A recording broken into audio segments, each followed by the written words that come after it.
Are you sick and tired of lame-ass social media? Are you sick and tired of turning on the TV and being bored to tears? Well, never fear. Roundtable Philosophy is here to save the day, bringing you new and interesting podcasts each and every week. Let's get the party started.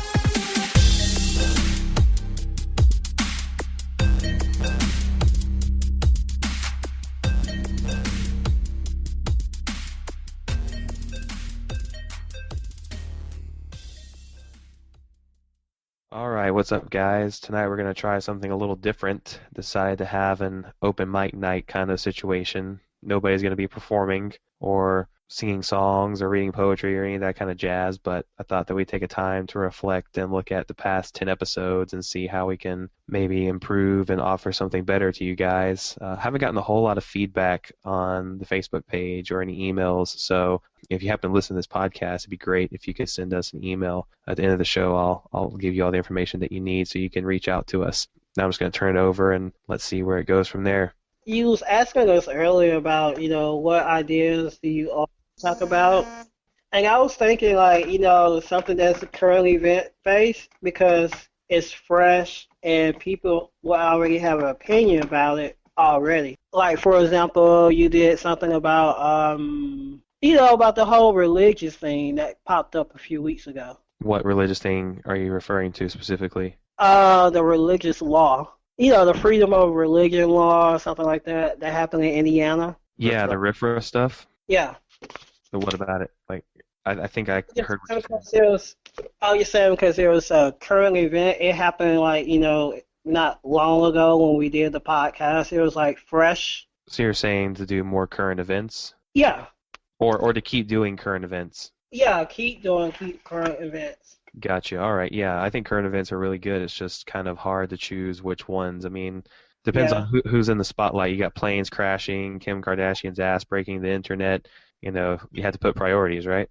Yeah, you can say that. Anything else you'd like to add, or any of the podcasts that you like the most out of the ones you've listened to? I haven't listened to them. You haven't listened to any of them? No. Well, that's not overly helpful, my friend, but all right. Who else But you wants to... said you asked for suggestions.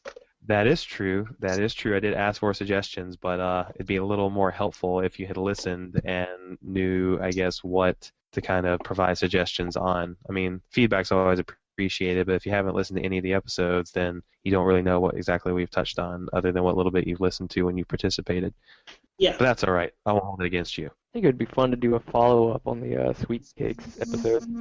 Get the Bowman Criers and do an interview and get their side of the story. I have thought about it. I don't know the best way to reach out to them, though, but it doesn't mean that there's not a way. I'll just have to be investigative on the interwebs. The interwebs know everything, right? Yeah, I think they've been a little more closed off. I've only seen one or two articles that actually state their name. Most of the time it's just the couple.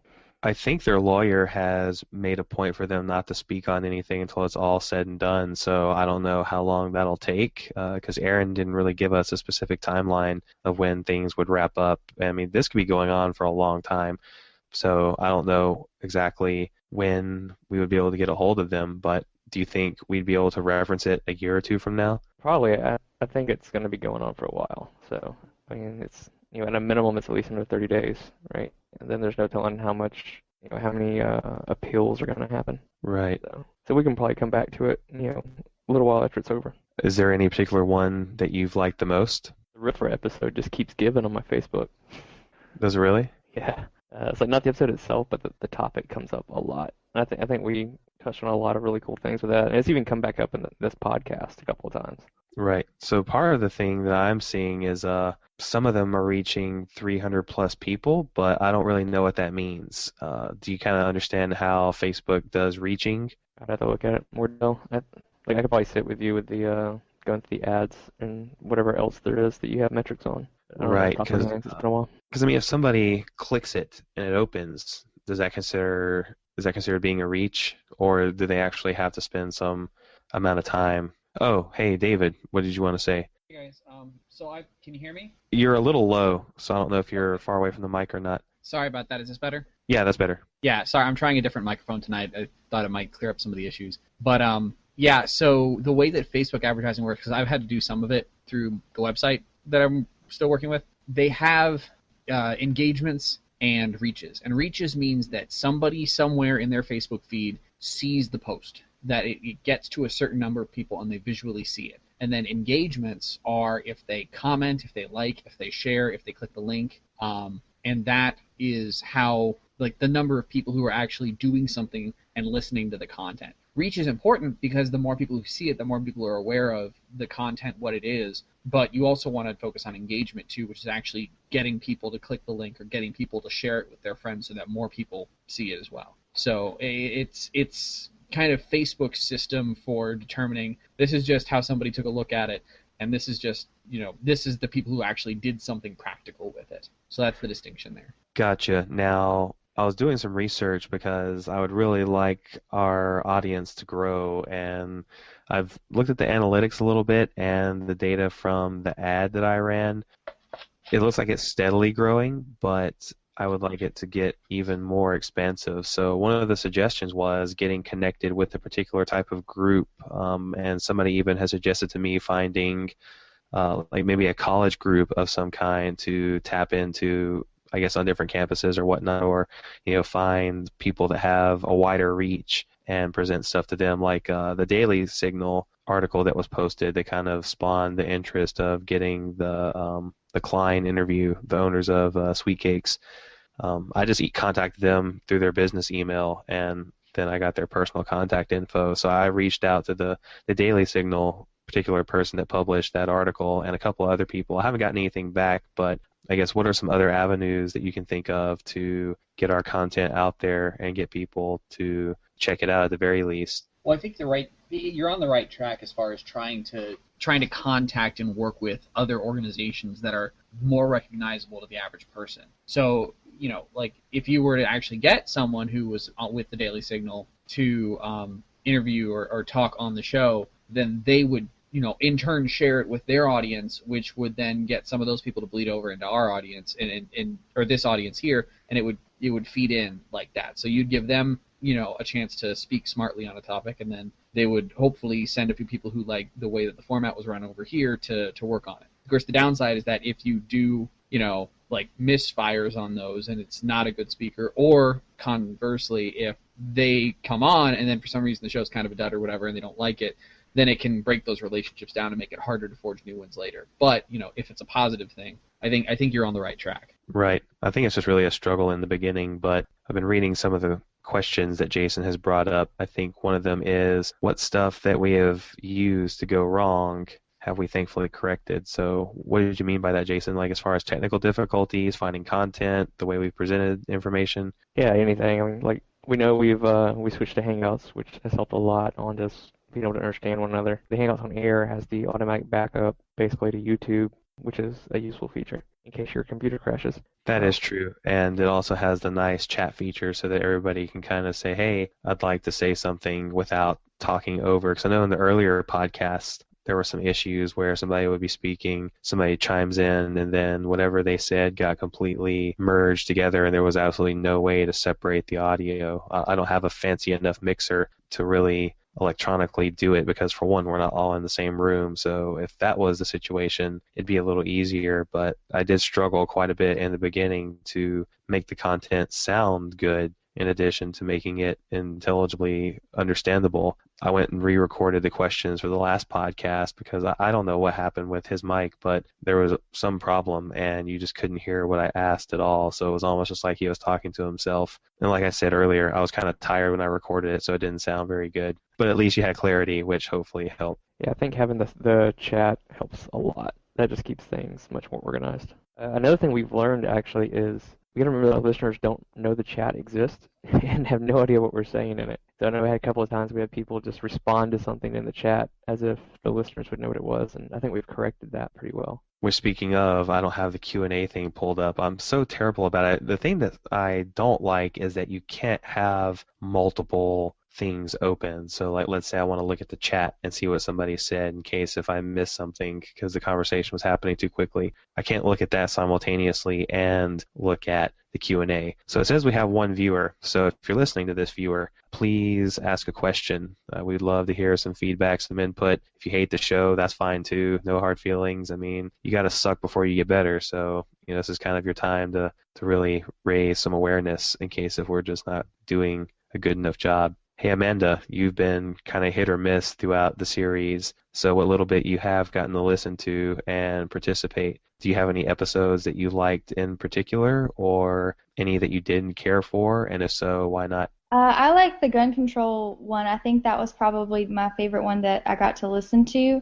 The only thing that I had to suggest, and you guys have pretty much done it, was like the very first couple ones that I listened to, it was kind of like people talking all over each other. But now that you've done the chat thing where people, say that they have something to say, I think that's really corrected. I mean, I've enjoyed it a lot. What do you think about the new music and intro versus the old? I've tried to sound somewhat more energetic and happier. I don't want to sound overly fake. Like, it's a point that I've tried to drive to a few people I've discussed with this, because if you listen to some other podcasts, it's almost like they're being fake in their words. They're trying to rush everything together, and it doesn't sound the way that it should. Right. I actually just heard your new intro, like, right before I got on here. I pulled it up to listen to, like, the very first couple minutes of it. I liked it, and you changed the music a little bit, too, didn't you? Yeah, I picked out a different one. Like, I was going with the theme of, you have the little hat and the mustache, so I don't know. I connected with like a jazzy type sound. I was like, oh, something smooth, kind of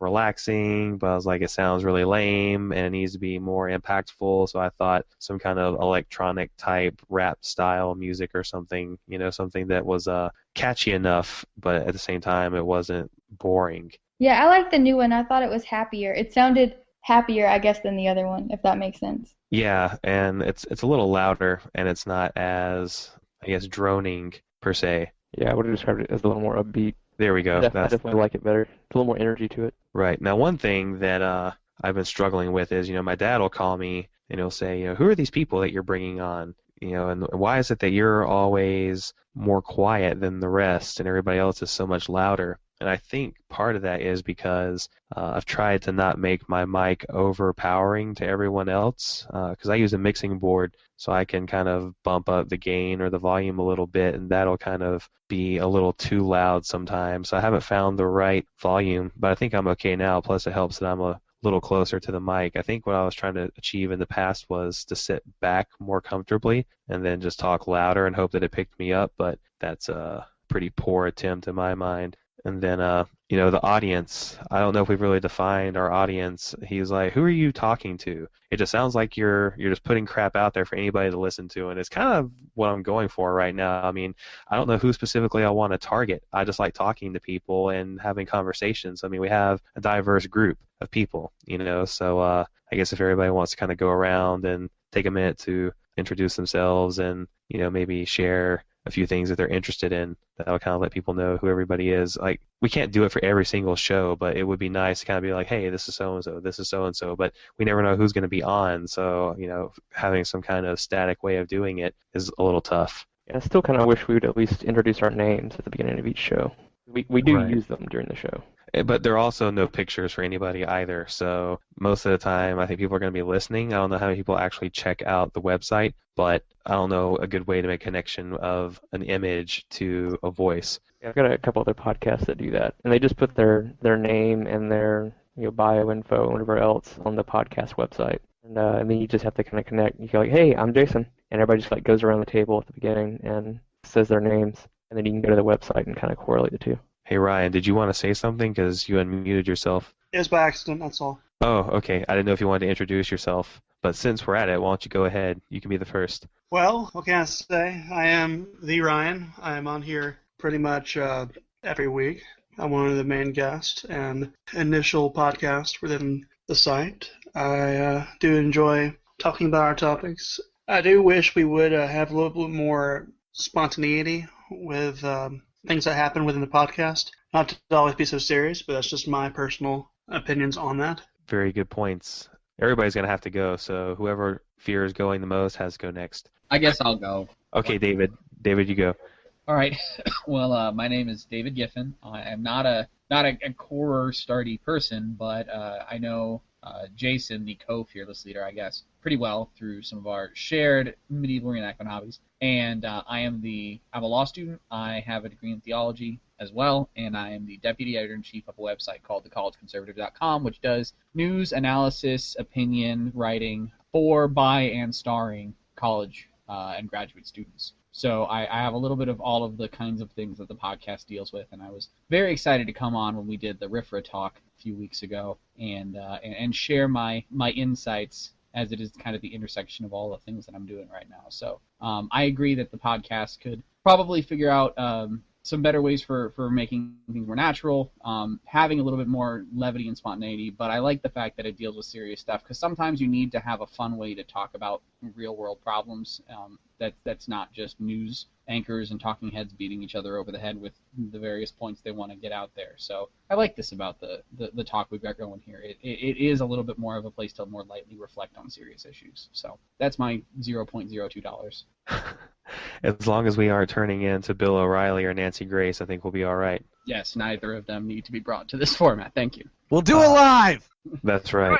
So one thing, because you brought up a good point, and I've had this conversation with Jim multiple times because he's stressed to me many different things, but I haven't found a happy medium between regulating the chat and allowing organic humor and spontaneity. I don't know how to find that balance, because if everybody's unmuted, it's going to run into the same problem before. And I think in the beginning I was spending a lot of time trying to edit because I wanted us to sound well spoken for the most part without a bunch of mumbling and bumbling and stumbling over words. So since you've been doing your own thing for a little while, do you have any tips, or do you think you would have some time maybe to sit with me maybe one weekend for like an hour or two and I guess run down a list of things we can try and find a way to improve? I don't know if I have anything off the top of my head right now, but I'd be happy to like email back and forth or sit down sometime soon and like hash ideas. That'd be fine. Right, because I'm hoping the next 10 episodes are significantly better. I'd say the first half kind of sucked, honestly,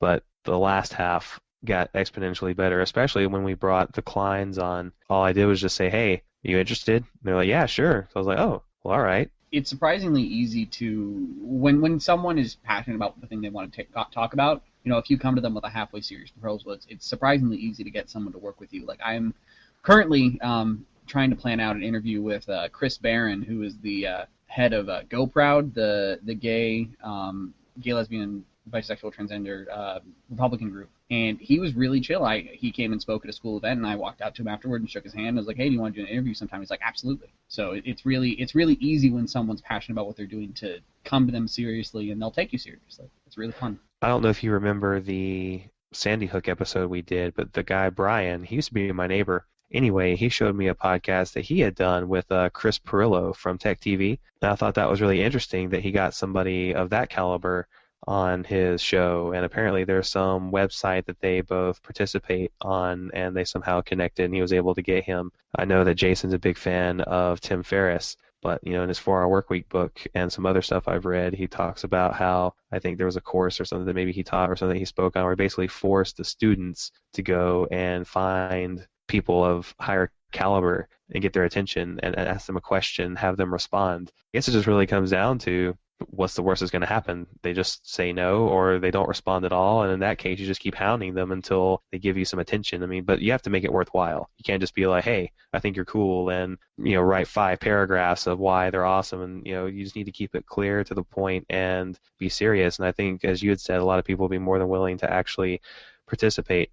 All right, Jim, why don't you go ahead and introduce yourself? I am Jim, and Joe and I have been friends for quite a while, perhaps not quite as long as everyone else here on the podcast, but I was sort of involved in the early development of the podcast, but I wasn't officially on the podcast until I believe it was like episode 7. I'm an atheist, and I get into a lot of sort of arguments on Facebook about atheist-related things and political issues, and as far as podcasts go, I'm a big fan of the Drunken Peasants podcast, who are currently on their European tour. As such, I would like to second or third the motion to try and bring more humor and more levity into the podcast. And I still think it's good to talk about important issues, but I do think that humor is very important, and so far most of our humor has been confined to the text chat so as to not talk over everybody. So I think we should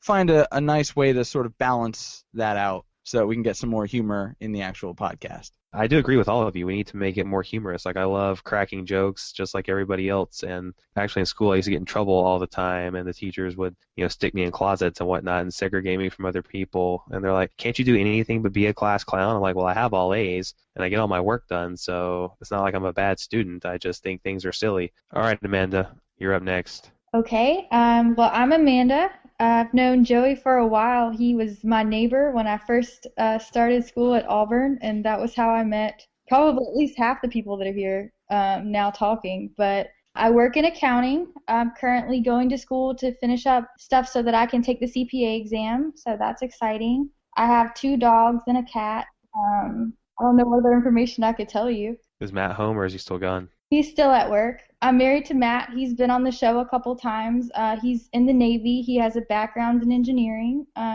He enjoys anything that has to do with talking. He'll talk about just about anything. That's why we're such great friends, right? Right. I think that's all I got, though. Is there anything else you want me to say? Sounds good to me. You're smart, funny, and charming, so there you go. Thank you. All right, Phil Davis. All right. I am Philip Davis. I met Joey back in 2008 when we both went through summer op at Auburn. I play a lot of sports. I've played sports here at Auburn. I'm currently in grad school, which I started on Monday. It's kind of hard, but there's a lot of things about me I could talk for days and days and days. Just like Joey, I like cooking. I like talking. Joey's like my brother from another mother, as we used to say to each other, but I really haven't seen him a lot lately because I kind of disappeared for a while. Were you abducted? I was abducted. I was abducted by life. My lovely woman, I went away with her. Well, not really with her. I went to New York. She went to Philadelphia. But anyway. It's okay. It's okay, man. White girls are very good at hiding many things. That is very true. She is very good at hiding a lot of things. Oh, yes, I'm getting married next month, which I don't know if I'm ready for, but I'm going down the aisle. What's the worst that can happen? The worst that happen is I could get married to her and she kills me and takes all of my money. What money? It's a little bit of money I have. Would you say that she'd be willing to take your tree vidi? I would say that she would take my 350. I need about a tree vidi. 350. Just thinking about things. Going back, you said that, Joey, you said that in school you were locked in a closet. Weren't you homeschooled? So wouldn't it be like your mother locking you in a closet or something like that? This was before I was put into hell. When I was in public school, I think it was 6th grade, my English teacher didn't really care for my shenanigans. So the problem was that I would finish all my work and I'd have nothing to do. So I would just start talking to people in the class. And a lot of times it would be during our, I guess, like homeroom, and then you had another part of the day where it was kind of like a homeroom round 2 or whatever. And I was trying to help other people with their homework, namely girls, but anybody who wanted help. But the teacher thought that it was distracting, and so one day she put me in the closet because she thought she was teaching me a lesson, but I don't really see that as adequate punishment. Well, have you gotten out of the closet yet? Sometimes I go back in because I'm trying to remember, and I'm hoping that if I stay there long enough, I'll end up in Narnia, but I've not had success, probably because I'm using a closet and not a wardrobe. That's very true. You said something about Kanye West earlier. I wanted to comment on Kanye West. Did you know that Kanye West just received an honorary doctorate? So you can't speak badly about him anymore. I can say whatever the hell I want to say about him because he's a douchebag asshole. What did he get his degree in? He got an honorary degree in... Kissing ass! I think it's an honorary doctorate of music or something like that. I don't know. Oh, a doctorate of music. Wow, that's... I can't remember what it was, but... He has a doctorate now in porn filmography. I don't recognize his doctorate or Dre's. His wife does. She has plenty of experience in the business. That's right. Hey, Ryan, what's a Kardashian? A Kardashian is an exercise bike for black men. Wow. You don't see that on the Real Housewives of Atlanta. You don't. What were you going to say, David? I think that just went off the rails. Let's bring the crazy train back. We've derailed. Oh, All it's right. already crashed. We're just hauling bodies up the cliff at this point. That reminds me of that scene from Tommy Boy where he's trying to sell the brakes to the guy and he takes the model cars and he's like, "You're just cruising along. It's a nice summer day or whatever. All of a sudden you just lose control and it's like, oh my God, I crashed. It's burning. I can't feel my legs. Here comes the meat wagon. Woo, woo, woo." But if you use our brakes, you'll never have to worry about that. And then, the shit's all just like smashed to smithereens. And the guy's like, "Get out of my office." Metaphors that go too far. All right, Jason, you're last but not least. All right.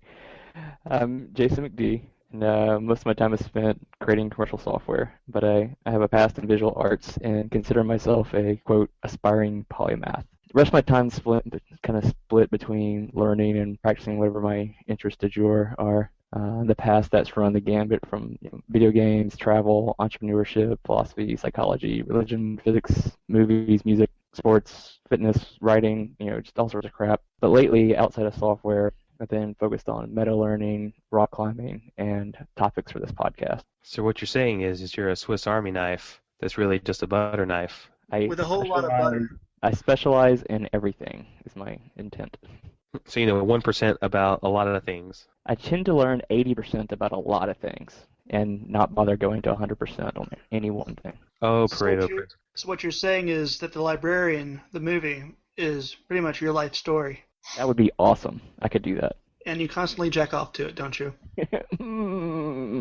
Body went down the cliff. Oh, man. Hey, for the greater good, a few must be sacrificed. That's right. For the crops to grow, we must sacrifice. Britney Spears, come with us. You'll be okay. But you can look at it as I specialize in being adaptable.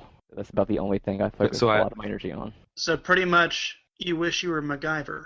MacGyver's like child's play. Or maybe he's envious of Kanye West being a gay fish. Like a gay fish! A wordsmith, a lyrical genius. No, I mean, seriously. I mean, like, what is it with fish sticks and put them in your mouth, make you gay? I don't get it. I don't get it. Is it because they're fried? Is it because they're crispy? Is it because I am lyrically talented? I can't seem to make the connection. I would chip into these, but all my studies really leave very little time for pop culture. That's okay. We all have to be good at something. Like, I know I'm gonna let you finish. That's about it. Kanye West really is not that bad, though. He's okay at times. He's not a doctor, though. He's Although- an honorary doctor now. He is now. Yeah. Although, I do have a very important question to ask y'all about Kanye West. The suspense is killing me. Did y'all hear it or no? No. Did y'all still not hear that yet? Oh, I get it. Oh, that's funny. There is no special question. You kid, are you? Well, no. I mean, like, are y'all actually able to hear that or no? No, if you're trying to play something for us to hear, it's not coming through. Like an Alanis Morissette song. I was going to say that we should probably talk about pop culture more often. I mean, of course, talking about serious issues and current events is cool and all, but have you tried talking about pop culture? What about popcorn? The government subsidizes lots of corn.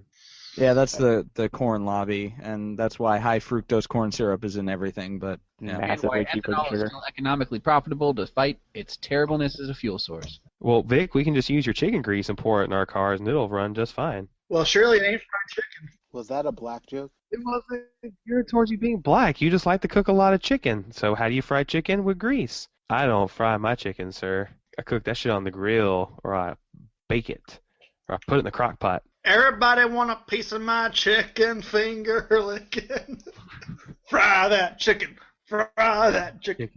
Fry that chicken. In the distance, the sound of a screaming body falls yet again down the cliff. It's just a flesh wound. I'll bite your I'm amused at how much of this you're gonna edit out. I shall fight at you another time. The only recipe is that there is no recipe. I take the chicken, put it in the crock pot, add some stock, beer, seasonings, 4 hours on high, bam, got yourself some crock pot chicken. And then you put it in a stand mixer, boom, instant shredded chicken. Delicious. Does that really work? Yeah, bro, that's how I do it every week. I get a big pack of chicken, I throw it in the crock pot, put the beer, seasonings, everything, 4 hours on high, pull the chicken pieces out, throw it in the stand mixer. I get the little batter beater thing on there because there's three kinds. You have like the wire whisk for making meringue and stuff like that, and then you have the dough hook, and then you have what I call like the it's like a spade looking thing, but it's like the cookie dough beater one that you use for making cookie dough. You put that one in there and you turn it on low, and like in less than a minute, all the chicken's shredded. Memorial Day is coming up. I'm going to make that. That's right. Put some barbecue sauce. Isn't Little John in Atlanta? What? Hey, somebody Hey, mentioned crunch juice. Lil Jon turns down for what? Yeah! Well, then who's hot? Okay! Ow! Ski. Mega Rain. Bodies falling everywhere, off the cliff, terrible, down into the spiky rocks. Bodies. Fucking bodies, dude. A fucking entire school bus fell off the cliff. Yeah, this train went way off the cliff. And not just any Off the school rail, bus. off the cliff. Bodies are burning in the wreckage. Was the bus full of minorities? No, sir. Just Actually, SAE it students. wasn't. It was actually a very small bus filled with incredibly special people inside. Are we gonna put the train back on the tracks or just let it go? Is the train able to go back on the tracks? We can just put a new train on the tracks. Well, Jason, as someone who's a master at adaptability, I think he needs some more time with some off-road experience. Yes, exactly. And there are no brakes on the rape train. This became conversation rape? What? What did that? That accelerated. Oh, no. Oh no! Now I'm If you yell surprise. Now I can sue you for mental rape. Rape jokes are not funny. And if you make rape jokes, then you are a misogynistic, patriarchal rape apologist. And you need to be thrown in jail because you're contributing to the patriarchy. Hey, you're microaggressing against my desire to not be called a member of the patriarchy. Can't we just rub each other in Thousand Island dressing and make love? What is love? I am so oppressed by your jokes. Back on track, guys. Back on track. Come on. All right. What are some topics that we should probably never cover again? Mental rape. Did we really cover that? I mean, It was sarcasm, sir.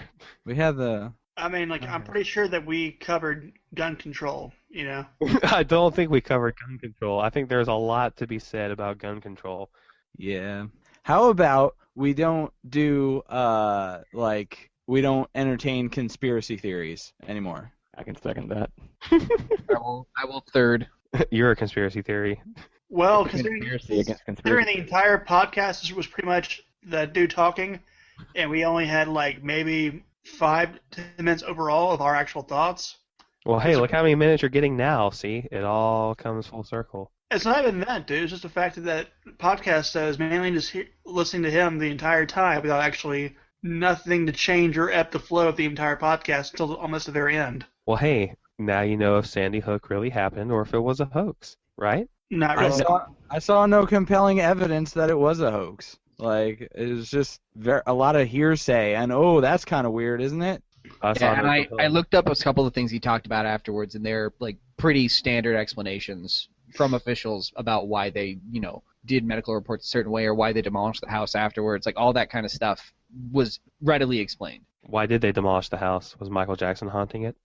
Apparently, it's standard procedure in cases where there are mass murderers for the properties, if they're given to the local community, the community just doesn't want to have to deal with the responsibility of maintaining the home. So they'll either destroy them and turn them into public space or sell them and do something else with them. So like Marilyn Manson's house was also destroyed. I think the Unabomber's house was also destroyed. There are a lot of these cases where it's happened. Why is Manson's house destroyed? Because he's Marilyn frickin' Manson, and he's terrifying. I think you mean Charlie Manson. That may be who I'm referring to. I'm sorry. If Marilyn Manson's house died because of his music, man, I hate to see everybody else. Hey, Charlie Manson, I apologize. That is the correct term. Merry Christmas, Charlie Manson. I mean, I'm not gonna lie, dude. If they turned down Marilyn Manson's house for his music, then what's gonna happen to Justin Bieber?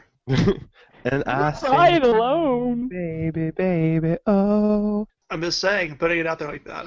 But as far as destroying the houses due to the fact they aren't being used, and also because they had that kind of history, I'd probably help people forget about the stigmas on those communities. Probably it's actually a pretty good idea because I mean usually after a certain time span, people are willing to really forget about it, either because they move away from the community or just because other things happen that don't bring that up again. And to tear it down, well then. You can't really point and say, oh, that's where Charlie Manson lived.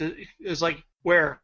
A tree? Because there's no house there anymore. I don't know. I think at the same time, though, we could have done the other approach. Like, I don't know. For me, I think it's kind of a shame of wasting resources or whatnot, though.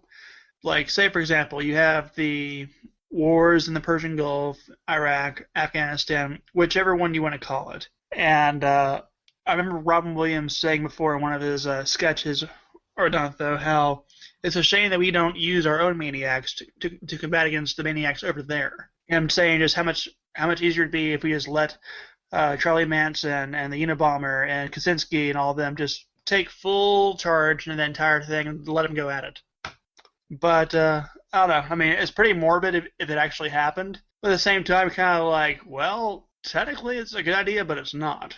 So I don't know. Hard to say. So since you want to get back on the track so much, what did you want to discuss? So while you guys were chit-chatting, I actually pulled up the list of the podcasts. So the very first one was More Than Felicia's Pants and Hello for Your Troubles.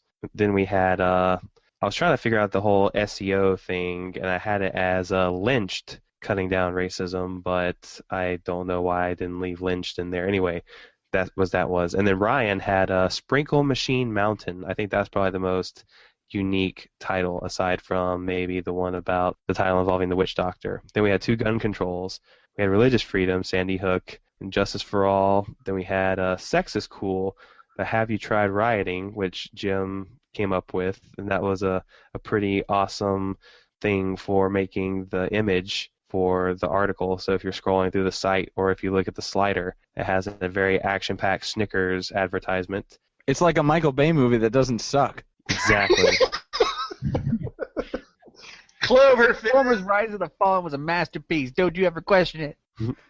Don't you ever. Pain and Gain was pretty good. I liked Pain and Gain. I will have you know, I worship Cloverfield every night. You like Cloverfield, but just let the camera sit still for one scene, please. Wasn't Cloverfield Abrams? Died. Classic. And then the final one, the final title is The Cake is Gay. No, it's a lie. Let them eat cake or not. I actually like that title. That's actually, that's a very good play on for people who know that little quote. What was that topic about? Oh, the cakes. I'm sorry, that's silly of me. I'm going to shut up now. Gay cake. Yeah. A million bodies just fell off the hill and they died. A lot. My brain, I'm sorry. And you thought that my school bus was bad. Take that. Okay, back on track though, seriously. Well, it's supposed to be open mic, so we're just kind of rolling with it, right? That's what you guys want. You guys want all this levity and all these fancy-ass words that you like to use to sound all educated and whatnot. Basically, you just want to be humorous and say things that are funny and not be fucking dull all the time, right? Well, that's usually why I try to lambast so many people. That's but right. Hey, that's hey, gonna hey. be outlawed. Hey, it's Lance Basted, okay? Lance Basted. Lance Basted? Sorry. Today's not a fish day for me, so I have to take that one off. That's right. It's not Good Friday. But for real, you want us to be on track. What do you want to be on track about? Like, there was no real point to any of this other than to just kind of reflect and shoot the shit.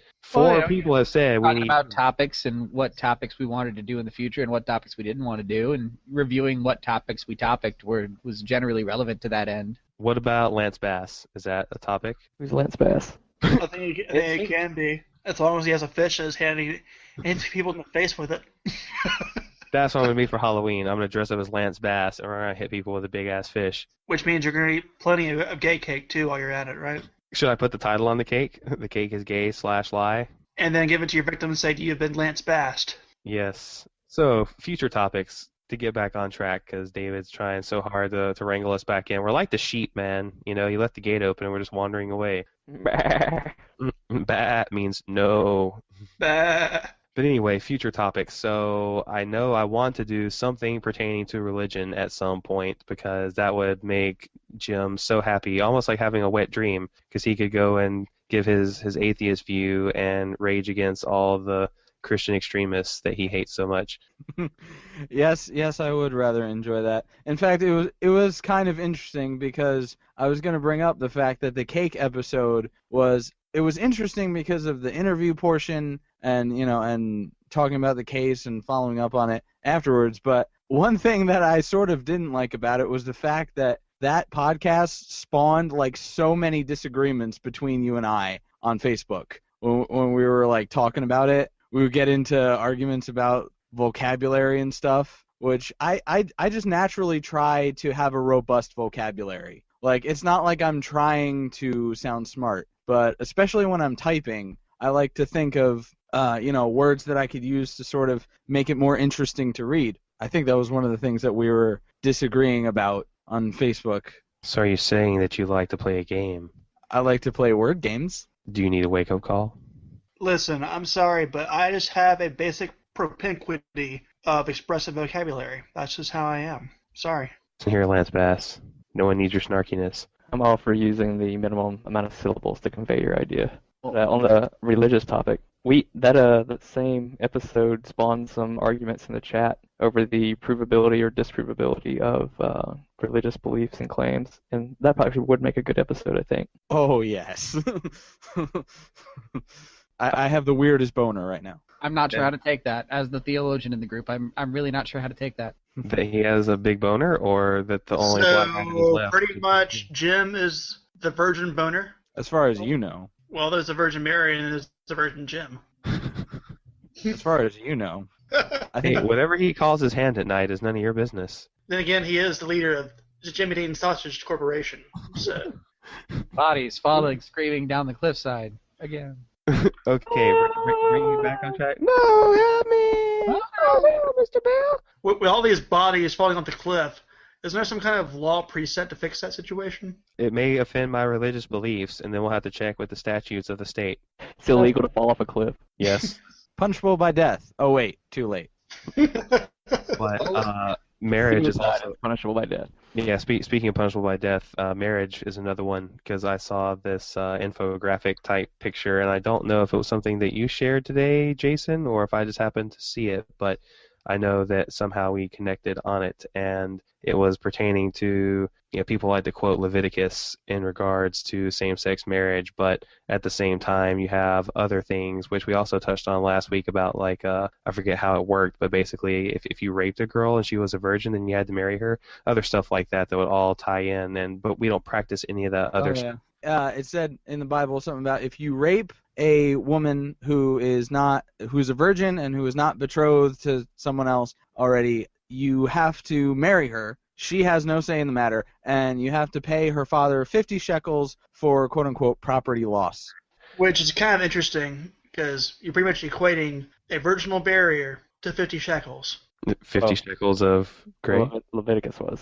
I think there's a philosophical topic in there somewhere, but I don't want us to just debate theology and apologetics, because then... I can roll in that wheelhouse for a while. I don't mind rolling there for a little bit. Personally, I don't see a problem with doing one episode on it, though, but if we do this every fucking week, I'm probably going to stop doing this. Because after a while, it gets old, and we have to do something completely different besides that. Yeah. Oh, yeah. And I would rather treat it fairly across as many religions as we could, and their views on marriage historically. To be honest, though, I think a good topic, though, coming up, what if we did one on the death penalty? That'd be a good one. Bullets are cheap. Hey, I'm just saying that. I think that actually would be an interesting topic. Obviously, that is a good one. Obviously, there'd be some to and for it. There's always going to be two sides, those for and those against it. Personally, I am all for it, especially, but only in the case there is, irreputable evidence, that cannot be disproven. In that case, considering not considering anything more than a 10-year sentence as equitable to torture, then yeah, I think we got a good topic there. Well, I mean, I'm just saying that I think that sentencing or the death penalty could be a very interesting topic to do for 1 week. I think it'd be interesting for everybody to kind of do their own little bit of research on it and have their own views and possibly even their own sources on it, share those out, and then I guess come to a consensus on whether or not it is needed in modern day, if it still has a place in it, or if it needs to be abolished. I think something that we could add on that is if you look historically at how people were put to death publicly as to make an example of what not to do, and how we've strayed away from just dispatching of offenders immediately as the offense takes place. Now everybody has the right to a trial, and you can just say that you like to eat your own shit and, play with Lucky Charms, and that's considered insanity, and you get to sit in a jail until you die. You know what I mean? Well, I mean, hell, imagine being stoned to death. Well, imagine raping somebody that obviously didn't want it to happen, and then now you're getting stoned to death for it. I mean... Yeah, we don't really even do public execution anymore, so I think we've got a lot in episodes for that. Yeah. Unfortunately, personally, I think it'd be a great thing if we did. Well, it depends on the state. I mean, most states have public viewings of executions. That's usually related to state officials and people immediately involved in the case and the families of the victims and whatnot. But Yeah, But there's it's less public than it used to be. But Yeah. also, too, they're not even really doing anything. They're like, oh, hey, we have this guy strapped down, he's comfortable, and we're just going to inject him with some shit. Put a gun to his head and pull the trigger and watch his brains explode, and then that'll get people like, hey, you know what? Maybe I shouldn't do that. You gotta make sure to swab the point of lethal injection. Yeah, fuck that. Put the gun to his head, pull the trigger, and let it be God forbid they have an infection in the last minute. done. Yeah. Oh, wait. Hold on. We can't shoot him. We got to treat the infection first. Okay, now we can shoot him. First off, do you know how much it costs actually to do that little combination of tranquilizers, but also the poison itself with a syringe? It literally costs like $81.75, pretty much. That is the actual, I think, measurement that it was like 10 years ago for that combination of the syringe and the poison, as well as the sleep tranquilizer to knock them out, or pretty much to paralyze their sense of touch or feeling. Hey, you know how much rocks cost? Nothing. You pick them up off the ground, and guess what? They cost nothing to reload. Yeah, but do you know how much it costs to practically house a inmate per year? A lot. $25,000. All right, so what's another topic that would be good for us to do? What about human trafficking? That could be a good one. I mean, I'd have to do a lot of reading about it, though. I'm not that familiar with that topic, just because, I don't know, it's one of the darker aspects of humanity. We could have the song, "The wheels on the bus go round and round, round and..." Yeah, that's I guess modern slavery would be the full episode there. Modern slavery, aka human trafficking. Yeah, pretty much. I mean, that's what it is. Most of it's sex slavery. That's it. That's going to be the title. Modern slavery. No, sorry, we don't have Sofia Vergara. We could also do something on pornography, some variants of just observation versus the deviance associated with it, because some people just like to watch. You know, if I'm kind of bored, not looking to rub one out, I'll watch for a while, you know. I got no shame. Only if we have a clip in there with a banner sign saying, sponsored by Jimmy Dean Sausage. Sponsored by RedTube. You can't actually be sued for saying someone sponsored you that actually didn't do it, so just a heads up there. What if I make up my own Disclaimer: those were jokes. Sorry, Jim. It's no offense. Just the fact that it's Jimmy Dean Sausage and porn, the same sentence. You can't help but laugh a little bit at that, though. I'm sorry, man. Freedom of speech in general might be another good one, and all its nuances with what's actually ignoring the law, but what might be morally free. Amanda has a really good topic that we could talk about if she wants to give a quick nutshell of her current debacle. I could give just a little bit. So after I moved a couple weeks back, I was in a car accident, and so far the person that hit my car has disputed the accident. My insurance company is arguing with her insurance company, who has basically said that even though there were witnesses that saw the accident and said the accident wasn't my fault, they don't believe me or the witnesses. They're going to go with what their driver stated, and they're not going to cover my claim. And then the police officer, who was supposed to file a police report for the accident, didn't file the report, and he also didn't file the accident incident cards, I guess, that they give you at the scene with everybody's insurance information. So the police department here doesn't have any record of my accident. So I've been on the phone with the police department trying to get an accident report. I've been trying to talk to my insurance company to try to get my car fixed, and meanwhile trying to talk to her insurance company to get them to cover the claim since it was clearly her fault. Were you able to actually get her address by chance? Yeah, I know where she lives. But no, I mean her actual home address, not just an area, but an actual physical address. Yeah, she actually lives like a block away from me. So it's kind of weird. Every time I leave my house, I drive by her house just because I have to.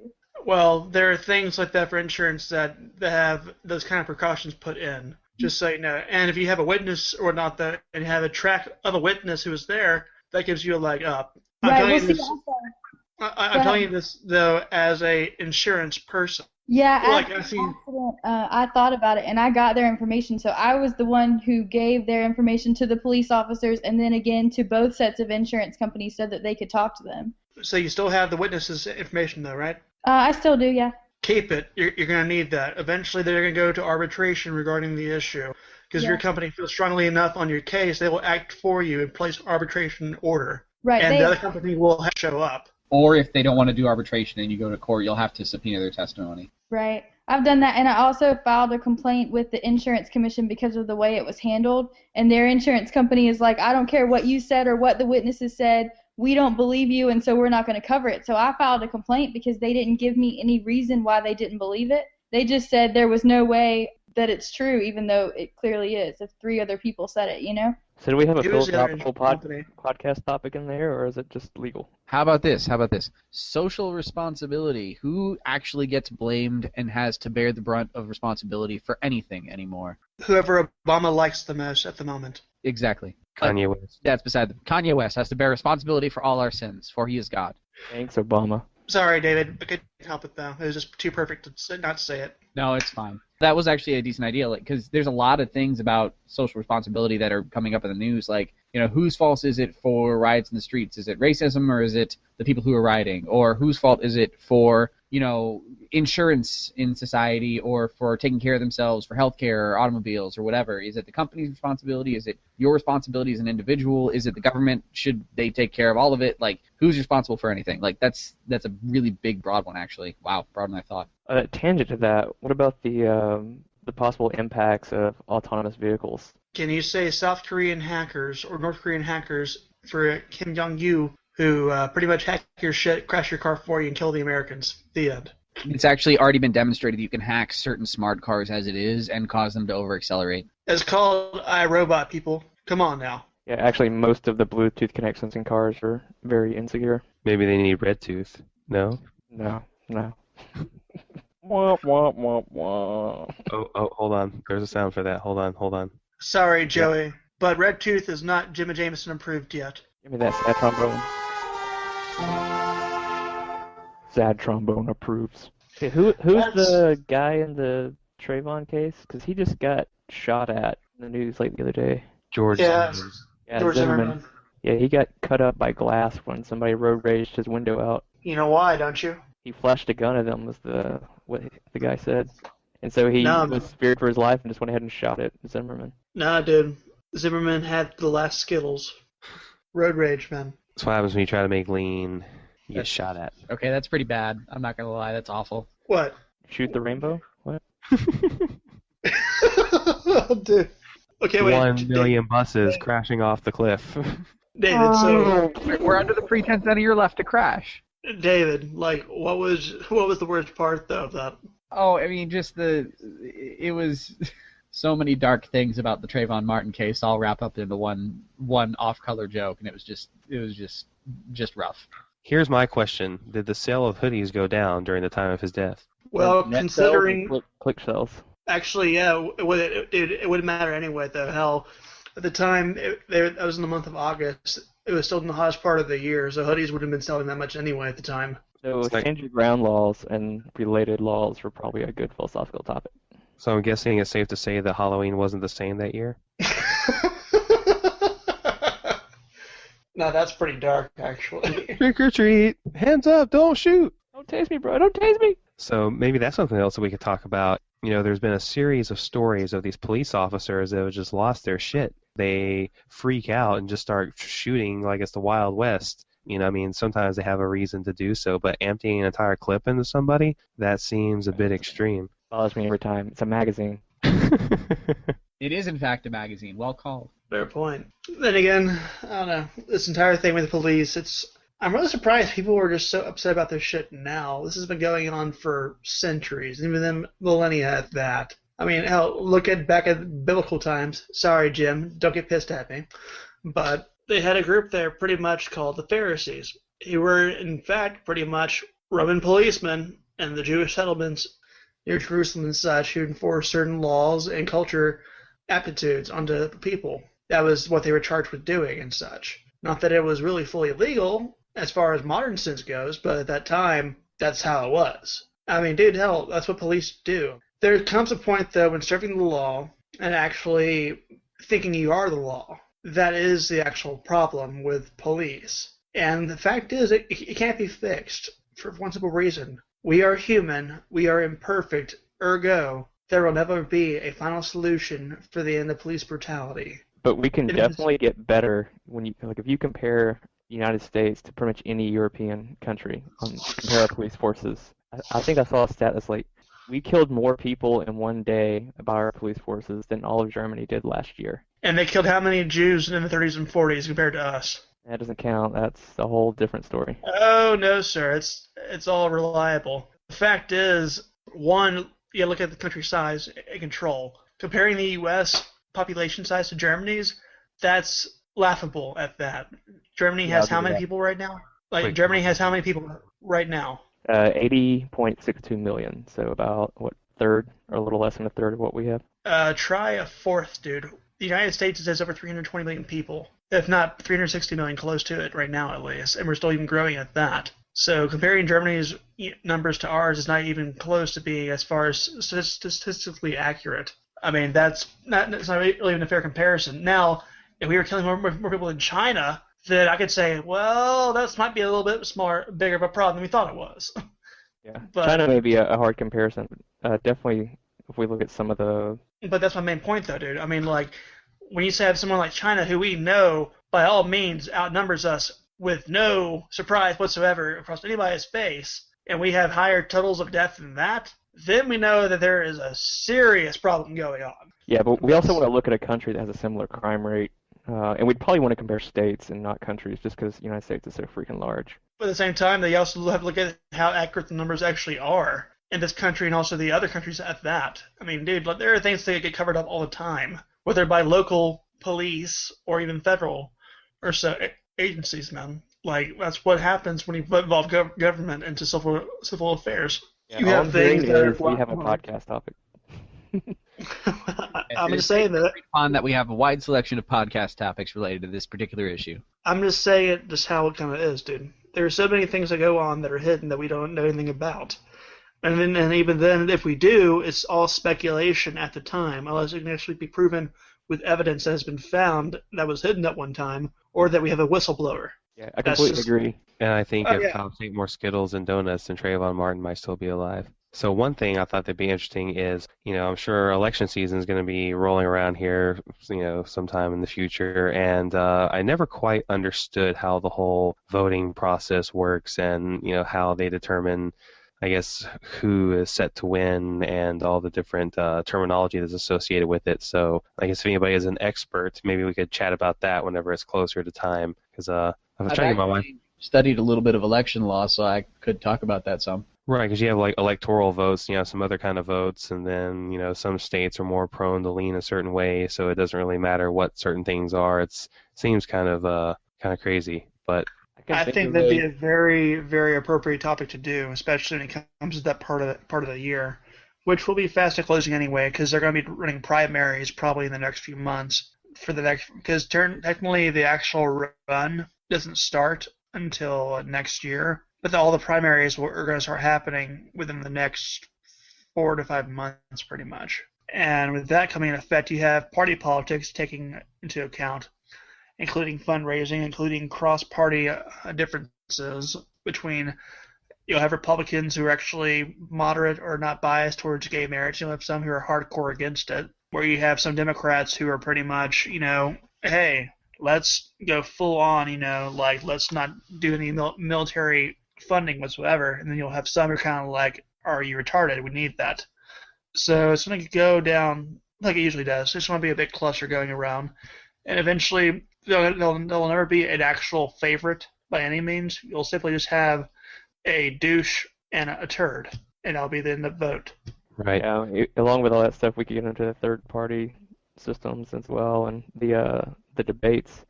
And I know a particular former Arizona governor that might really want to come on and talk about the corruption of the debate system. I think it'd be a good idea, actually. So, as much fun as that is, not to be rude and cut you guys off, but as I think David made a good point that it's getting to be a little long, so let's go ahead and try and wrap it up. Going back to the main point of today's chat, which was talking about the future of where this lovely little crazy house named Roundtable Politics is going. Roundtable Philosophy, I'm sorry. Wait, just to clarify, does off the cliff count as an answer? Well, no, it counts as a function. I don't necessarily think it's an answer. No, I think Okay. that there's a bright future in store. I think we've got a lot of ideas about how to come up, focus around new topics, find a way to balance out, the levity and the fun that we want to bring to the serious issues with the issues themselves. And as a associate of the group, I am excited. Does anybody else feel warm and fuzzy on the inside? Yeah, I'm pretty warm and fuzzy. I mean, it might be the vodka, but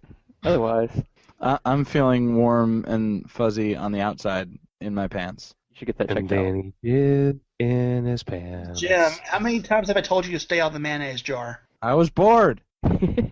But what's really going to make this podcast awesome in the future is getting feedback from our lovely, lovely listeners. It would be super fantastical if you could leave feedback. Shoot me an email, tweet, anything, man. Carrier pigeon. Don't come to my house, but anything else is up for grabs. And who knows? Maybe I'll throw you a bone for your efforts. Maybe a little gift card. Maybe an autographed piece of paper with our logo. I'm sure you really want that, but we'll make it worth your while. Remember, kids listening at home, Roundtable Philosophy, much like PBS, thrives on the support of viewers like you. You must be 18 or older to participate. And you must Minor have, qualifier. you must have the permission of PBS to use their name in any broadcast. And We're going to get shut down. DMCA, no! I've killed us all. Yes. In the interest of being pedantic, it's listeners like you. That's right. Oh, and in case if I left them out, Facebook, obviously, I spend quite a bit of time on the page checking to see kind of obsessively if anybody's left any comments or whatnot. So, I've tried to spruce it up a little bit, throw some articles out there, some philosophical messages. Leave comments on Facebook because that's where I get into arguments with people. And not everybody, just people that I think are stupid. No offense. Mainly me. True. That I'll damn be the voice of plane. reason. I'll be the Yeah. dissenting opinion that everybody disagrees with. Hey, you know what? AKA asshole. Everybody needs one. Everybody has one. Jim might as well be it, right? Absolutely. And I'll come play devil's advocate without telling anybody. Just That's confuse right. the crap out of everyone. That's right. And we have David here to keep us from falling into the fire too far with his legal prowess. Keeps us from going off a I am not an cliff. official attorney. Nothing I say on this program can be construed as actual legal advice. You must consult a proper attorney in order to actually get any legal advice on a subject matter important to you. Just pass the bar, and then we have you on retainer. I got a little more time before that happens. It's all pro bono. Hey, pro bono works. That's how you get to the top. Start from the bottom, now we're here. All right, guys. Well, it's been a great show, and we thank you for your time. So we're going to roll out and catch you on the flip side. So that's our show. Hopefully you found us entertaining. If not, send us an email and let us know. Go to www.roundtablephilosophy.com/contact. Fill out the form and give us your feedback. If you like, you can follow us on our Facebook page. You can go to facebook.com/roundtablephilosophy. You can follow us on Twitter, twitter.com/RTPhilosophy. Other than that, just check out our site on a weekly basis for new and entertaining podcasts. Thanks so much.